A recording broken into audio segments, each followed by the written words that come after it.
Всем привет! С вами Евгения и кулинарный канал «Это просто». Вчера в магазине IKEA я приобрела несколько разных, интересных и очень полезных вещей для своей кухни. Мои покупки распаковывать не стала, а решила рассмотреть их вместе с вами. В последнее время вы все чаще стали задавать мне вопросы о той или иной вещи, где я ее покупала, довольна ли я ею и насколько она полезна. Поэтому сегодняшний обзор моих покупок из магазина IKEA, на мой взгляд, будет очень полезен, актуален и важен для многих людей. Не буду вас долго томить, давайте побыстрее начнем.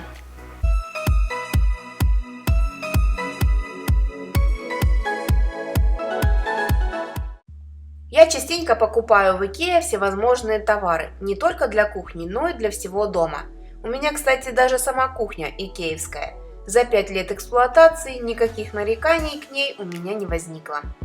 Итак, первую вещь, которую я купила в этот раз, это силиконовый коврик. Я постоянно ими пользуюсь, очень удобная вещь на кухне. У меня есть два коврика, оба фирмы ТПВ. Покупала их давно и полностью ими довольна. Спросите вы, зачем еще один коврик? Я хочу разнообразить картинку в видео. Мне кажется, красный цвет уже совсем приелся. А коврик из IKEA светлый и, на мой взгляд, придаст моим видео более свежий и обновленный вид. Размер моего нового коврика 61 на 46 см, довольно большой. Не скользит на столе, выдерживает температуру до 225 градусов и, как написано в инструкции, его можно использовать в духовке и даже мыть в посудомоечной машине. Буду испытывать его в деле, ну а мы переходим к следующей покупке. Это маленький стеклянный контейнер. Он мне нужен для того, чтобы готовить какие-то запеканки, омлеты именно в духовке. Выдерживает этот контейнер высокие температуры и выполнен из прочного стекла. Его объем 600 мл. Далее я приобрела вот такую миску из серии Бланда. Ее диаметр 20 см. Я планирую в ней подавать салаты, либо использовать для замешивания теста небольшого объема. Эту миску в горячую духовку ставить нельзя, но можно мыть в посудомоечной машине. Стенки у этой миски не такие толстые, как у предыдущей, что делает ее легкой и удобной в эксплуатации. К тому же я считаю, что стеклянная посуда на праздничном столе всегда выглядит красиво и актуально.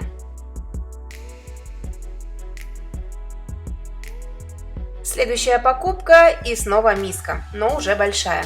Ее диаметр 26 см, и она очень удобная. Стенки миски толстые, и она очень увесистая. Края миски не острые и закруглены. Также у миски есть носик, благодаря которому удобно выливать из нее содержимое. Эту миску вы часто будете видеть в моих видео, и если вы любите готовить так же, как и я, советую к ней присмотреться.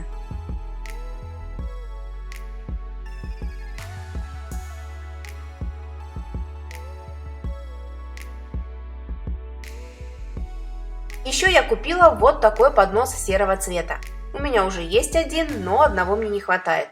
Он небольшого размера, 37 на 29 см, но он такой удобный. Если я пеку большие прямоугольные пироги, шоколадные брауни, то подаю именно на нем. К тому же его поверхность устойчива к появлению царапин и загрязнения.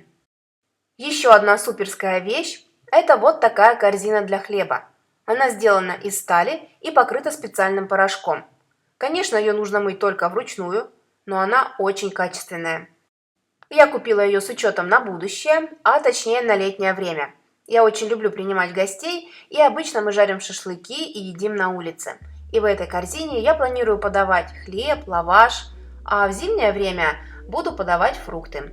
Мне кажется, и симпатично выглядит, и практично. Также недавно в IKEA появились полотенца с новой расцветкой. А вообще я фанат кухонного текстиля и всегда стараюсь, чтобы полотенца были новенькими и красивыми. Они тонкие и не подходят для вытирания рук, но они идеальны для теста, а точнее я ими накрываю дрожжевое тесто, когда оно подходит. Они тонкие, тесто дышит и при этом не заветривается. Каждое полотенце имеет свой индивидуальный дизайн. Материал 100% хлопок. Также на каждом полотенце имеется петелька для подвешивания, и их можно стирать при 60 градусах. Предыдущие полотенца у меня тоже из IKEA. Они выполнены в синих тонах и по качеству чуть толще, чем эти. А вот больше всего вопросов от вас мне поступало по поводу моей терки с голубым контейнером и также моей посуде. Терка – это как раз IKEA. Очень удобно. В комплекте с ней идет мелкая и крупная терка, а также крышечка для контейнера. А насчет посуды у меня есть разная, и из IKEA, и других брендов. По цене-качеству икеевская посуда хорошая. Единственное, советую брать подороже. Я давно уже пользуюсь и вок-сковородой, и обычной, и кастрюли у меня есть из IKEA. Если вам интересно мое мнение в сравнении с другими фирмами, дорогими и не очень, напишите об этом мне в комментариях. Я обязательно поделюсь с вами моим опытом. Ну а мы плавно переходим к следующей покупке. Это вот такой набор для масла и уксуса. Теперь мои видео будут еще красивее с эстетической точки зрения. В набор входит две емкости и стойка. Емкость диаметром 5 см, высотой 20 и объемом 220 мл. Стойка выполнена из нержавеющей стали, и хочу заметить, что все детали можно мыть в посудомоечной машине. Это очень удобно. Повторюсь, что одна бутылочка предназначена для масла, а другая для уксуса. Но я буду использовать обе под масло. В одной у меня будет обычное растительное масло, а во второй в масло я положу веточку орегано или розмарина. Для салатов это самое то. При помощи удобного носика вы не перельете и не разольете масло. У меня уже есть похожая емкость, только со спреем от другого производителя. Я думаю, внимательные зрители уже вспомнили ее из моих видеорецептов. Не советую, неудобно. Надеюсь, вам было интересно вместе со мной рассматривать мои покупки для кухни. Может быть, вы хотели что-то купить, но сомневались, а посмотрев мой обзор и посмотрев все купленные мною вещи более детально и близко, все сомнения ваши улетучились прочь. Если видео было для вас полезным, поддержите меня пальчиком вверх, мне будет очень приятно. Всех целую и обнимаю. Пока-пока.